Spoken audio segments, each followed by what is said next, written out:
아직도 경제 위기가 온다면서 달러를 사야 할까요? 경제 위기가 온다는 의견은 존중합니다. 그렇다면 금을 사세요. 위기가 오든 안 오든 여러분의 자산을 지킬 수 있는 재테크 수단이 바로 금입니다. 물론 부동산은 기본이고요.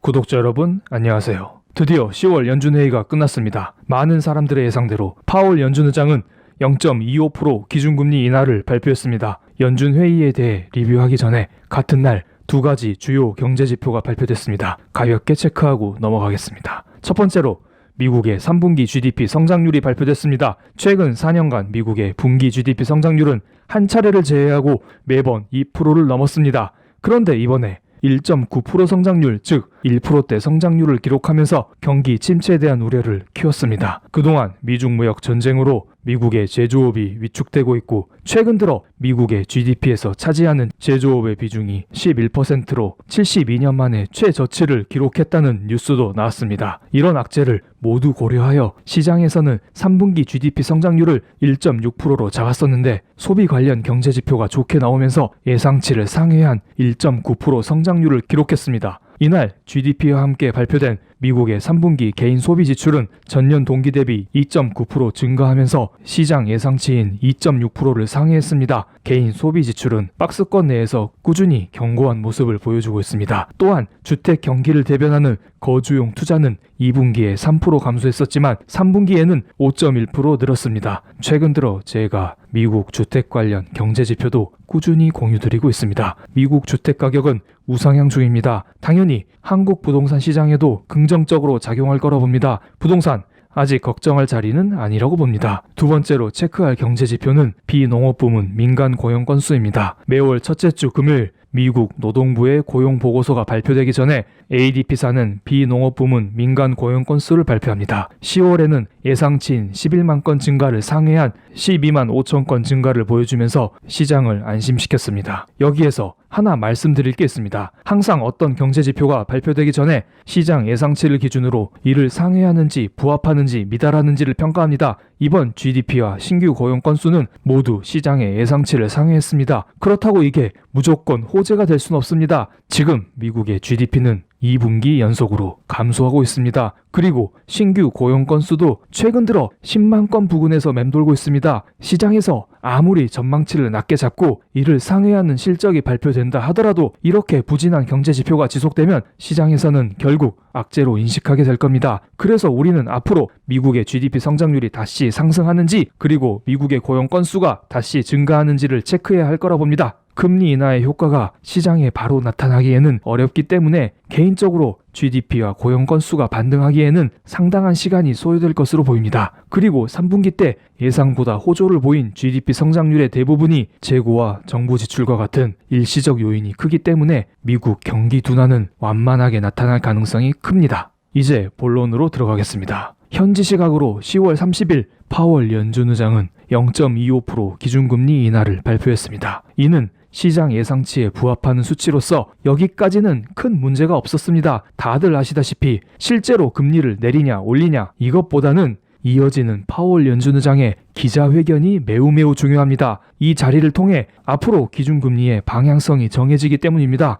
파월 의장의 발언에 대해 제가 예측해보는 영상을 올려드렸었는데 결국에는 빗나갔습니다. 지난 영상을 간략히 요약해드리겠습니다. 저의 시나리오는 세 가지가 있었습니다. 첫 번째, 금리 인하와 함께 향후 금리 동결 발표. 두 번째, 금리 인하와 함께 향후 금리 인하 발표. 세 번째, 금리 동결과 함께 향후 금리 동결 발표. 이렇게 세 가지 시나리오를 말씀드렸었는데 파월 의장은 첫 번째와 두 번째 사이에 발언을 하였고 굳이 고르자면 두 번째 시나리오에 가까운 발언을 하였습니다. 이번 연준회의 때 두 번째 시나리오가 진행되면 어떤 결과가 나올 거라 말씀을 드렸었죠? 잠시 복습해 보겠습니다. 두 번째, 금리를 내리면서 파월 연준 의장이 아직은 부족해. 금리를 더 내려야 해. 이런 식으로 말할 수 있습니다. 이건 엄청난 호재라고 봅니다. 당연히 첫 번째와 반대로 움직이겠죠. 달러의 가치를 나타내는 달러 인덱스는 하락할 것이고 달러와 반대편에 서 있는 금 가격은 상승할 거라 봅니다. 이런 것들은 당연히 원달러 환율 하락 요인으로 작용할 거라 봅니다. 게다가 미중 무역 합의 분위기만 유지된다면 원달러 환율 하락 속도가 가속화될 거라 봅니다. 또한 이것은 최근 들어 상승세를 타고 있는 미국 증시를 한 차례 더 점핑시킬 수 있는 기회를 만들 수 있을 거라 봅니다. 한국 증시는 당연히 오르겠죠. 일반적으로 원달러 환율이 내리면 한국 증시는 외인의 순매수로 인하여 오르는 경향이 있습니다. 돌아왔습니다. 그렇다면 파월 의장이 어떤 발언을 했는지 분석해보고 미국 증시, 한국 증시, 달러, 환율, 금에 대한 차트 분석 및 앞으로의 전망에 대해 알아보겠습니다. 연준은 성명을 통해 금리 인하에 대한 이유를 언급했습니다. 연준은 견고한 일자리 증가와 낮은 실업률 등 미국 경제가 성장세를 이어가고 있지만 미중 무역과 브렉시트 같은 세계 경기 둔화 우려에 대해 대응하기 위해 금리 인하 결정을 했다고 설명했습니다. 실제로 ADP 비농업 부문 고용 건수와 노동 보고서를 보면 신규 고용 건수 자체는 감소하고 있지만 아직 마이너스를 보여주고 있지는 않습니다. 과거 경제 위기 직전에 신규 고용 건수가 마이너스를 기록했던 것을 고려하면 지금 고용 수치는 걱정할 것은 아니라는 견해입니다. 이어 연준은 가계 지출이 빠른 속도로 증가했지만 기업 고정 투자와 수출은 여전히 약하다며 지난 12개월 기준으로 전반적 인플레이션이 2%를 밑돈다고 지적했습니다. 이는 소비는 견고하지만 미중 무역 전쟁으로 인하여 기업의 투자가 약하다는 이야기입니다.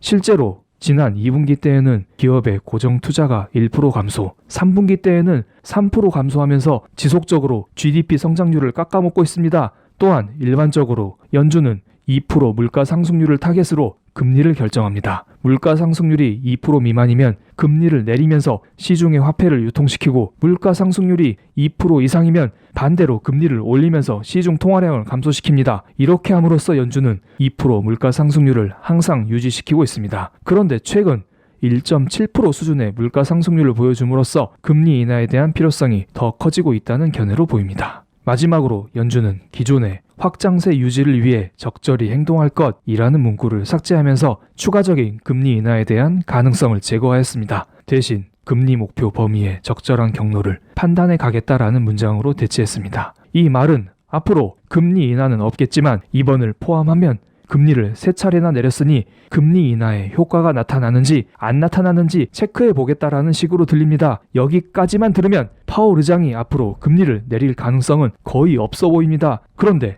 지금부터가 중요합니다. 한국 시각으로 31일 새벽 3시에 금리 인하를 발표했고 새벽 3시 반에 파월 의장의 기자회견이 시작됐습니다. 금리 인하가 발표되자 달러 인덱스는 상승하였고 금 가격은 하락했습니다. 왜냐하면 파월 의장이 추가적인 금리 인하에 대한 가능성을 제거했잖아요. 당연히 시장에서는 이제 금리를 올리지 않겠구나. 그렇다면 달러의 가치가 높아지겠구나. 반대로 금의 가치는 낮아지겠구나. 이런 생각을 하게 됩니다. 저의 구독자님들이라면 이제 다 이해하시겠죠. 그리고 3시 반 기자회견장에서도 파월 의장은 계속해서 비슷한 이야기만 합니다. 그래서 사람들은 이제 금리는 동결되겠구나. 이런 생각을 하면서 달러는 여전히 상승하고 금은 하락합니다. 하지만 갑자기 파월 의장이 이상한 이야기를 합니다. 그의 말을 들어보겠습니다. 대역은 제가 직접 하겠습니다. 만약 경제 전망에 실질적 재평가를 유발하는 변수가 생긴다면 통화 정책 방향을 바꿀 수 있어요. 또 금리 인하가 끝나면 금리 인상으로 전환하는 게 아니냐? 라는 기자의 질문에 금리 인상은 매우 큰 폭의 인플레가 지속돼야 가능하다. 라고 대답했습니다. 이게 무슨 말인가요? 첫 번째 멘트인 경제 전망에 대한 실질적 평가를 유발하는 변수, 이게 뭘까요? 바로 미중 무역 전쟁이죠. 만약 미중 무역 전쟁이 다시 본격화되면 통화 정책 방향을 바꿀 수 있다. 즉 금리를 다시 내릴 수 있다. 이런 말을 한 것입니다. 두 번째 멘트인 큰 폭의 인플레가 지속되어야 금리를 올린다고 했습니다. 지금의 미국의 인플레이션율은 1.7%입니다. 큰 폭이라면 연준의 타겟치인 2%를 훨씬 상회하는 수치를 말하겠죠. 이런 수치가 지속되어야만 금리를 올리겠다고 했습니다. 그런데 지금 세계는 저성장 시대, 마이너스 금리 시대로 접어들었습니다. 물가 상승률 2% 이상을 장기간 유지하는 게 가능할까요? 이 말은 그냥 당분간 금리를 올리지 않겠다는 말입니다. 이렇게 파월 의장이 추가 금리에 대한 가능성을 열어두자 달러와 금은 반대로 움직이기 시작했습니다. 달러는 하락하기 시작했고 금은 반대로 급등하면서 1,500달러 이상으로 다시 올라왔습니다. 지난 영상의 두 번째 시나리오에 대한 결과가 그대로 진행되고 있습니다. 금 가격은 제가 1,475달러를 단기 바닥으로 보고 꾸준히 매입하시라고 말씀을 드렸습니다. 이날 1,481달러까지 떨어지다가 반등했습니다. 제가 볼 때에는 아직도 금은 바닥이라고 봅니다. 저는 금은 1,300달러부터 꾸준히 매입하시라고 말씀을 드려왔습니다. 앞으로 미중 무역 합의 소식이 들려오면 금 가격은 하락할 수 있습니다. 하지만 연준에서는 여전히 시장에 돈을 풀고 있습니다. 시장의 유동성과 미중 무역 합의 둘 중 누가 이길까요? 게다가 우리는 미중 무역 합의가 깨질 가능성도 염두에 둬야 합니다. 만약 미중 무역 합의가 깨지면 금은 미친 듯이 폭등할 거라 봅니다. 참고로 금은 부동산처럼 장기로 보고 투자해야 합니다. 달러 인덱스 보겠습니다. 이미 일봉 차트는 깨졌으니 주봉 차트로 보겠습니다. 아직 주봉 차트상 하단 지지선을 지켜주고 있는 모습입니다. 달러에 대해 관심이 있는 분이 많으신 것 같습니다. 관심이 많으신 분은 댓글로 요청을 해주세요. 댓글이 많으면 달러의 일봉, 주봉, 월봉 차트에 대해 체계적으로 분석하여 영상 하나 제작해 보겠습니다. 뭐 없으면 말고요. 어쨌든 지금 자리는 하단 지지선을 지켜주는 모습입니다. 이 상황에서는 미중 무역 합의가 중요해 보입니다. 뉴스에 따라 지지선을 깨고 아래로 내려가느냐 아니면 지지선을 지켜주면서 위로 다시 올라가느냐가 결정될 거라 봅니다. 11월 중순으로 예정된 APEC 미중 정상회담이 칠레 시위로 인하여 연기된 상황이죠. 이대로 미중 정상회담이 깨질까요? 일단 언론에서는 칠레 대신 마카오와 하와이에서 미중 정상회담이 열릴 수 있다라고 합니다. 이 문제는 조금 지켜봐야겠습니다. 채권 가격 보겠습니다. 10월 연준회의 때 추가 금리에 대한 가능성을 열어두면서 채권 금리는 일제히 하락했습니다. 일반적으로 채권 금리와 미국 기준금리는 비슷하게 움직입니다. 그런데 2년 만기 채권 금리와 10년 만기 채권 금리의 움직임이 조금 다릅니다. 일봉 차트를 자세히 볼게요. 연준회의 당일 10년 만기 채권 금리는 그냥 윗꼬리 없이 아래로 쭉 밀렸습니다. 하지만 2년 만기 채권 금리는 상승하다가 아래로 밀렸습니다. 이 말은 뭘 의미할까요? 이번 연준회의 때 앞으로 추가 금리 인하에 대한 기대감을 10년 만기 채권 금리가 훨씬 민감하게 반응하였다. 즉 단기보다는 장기적으로 금리를 내릴 가능성이 크다. 더 나아가 해석해보면 다가올 12월 연준회의 때에는 금리를 내릴 가능성이 적지만 2020년쯤에는 기준금리를 다시 내릴 수 있다라고 저 블랙은 감히 말씀드리고자 합니다. 그렇다면 여러분은 뭘 해야 할까요? 아직도 경제 위기가 온다면서 달러를 사야 할까요? 경제 위기가 온다는 의견은 존중합니다. 그렇다면 금을 사세요. 위기가 오든 안 오든 여러분의 자산을 지킬 수 있는 재테크 수단이 바로 금입니다. 물론 부동산은 기본이고요. 영상이 너무 길어졌습니다. 주식 이야기는 간략히만 말씀드리고 추가 영상으로 다시 말씀드리겠습니다. 미국 나스닥 지수를 보겠습니다. 저는 개인적으로 나스닥 최고점에서 주식을 다 정리하고 상승 확률이 높은 한국 주식으로 이동했었다고 몇 차례 영상을 올려드렸습니다. 그리고 나스닥 지수 저항대인 8200, 8250포인트를 돌파하면 미국 주식을 다시 매수해볼만 하다라고 말씀을 드렸습니다. 그렇다면 제게 질문을 하겠죠. 블랙, 지난주 금요일 10월 25일에 저항대를 돌파했는데 블랙, 넌 미국 주식 샀냐? 아니요. 솔직히 돈이 없어서 못 샀습니다. 그래도 차트 분석은 해드리겠습니다.